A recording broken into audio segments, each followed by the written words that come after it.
This koala joey made national news when she was rescued during the Queensland flood disaster in February.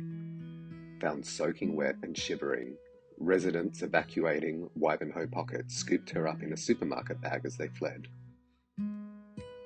5 months later, the koala, named Rain, R-A-I-N-E, is almost all grown up and has increased in weight by 54% to 3.55 kilograms.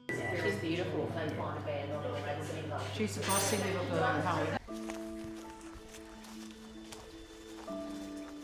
This is the moment her carers returned her to the wild. Where's my big girl? She's going back home. Hello, Rain. It's been a while. Are you ready? Yep. Ready, set. Get ready. Oh, good girl. Good girl. That's good.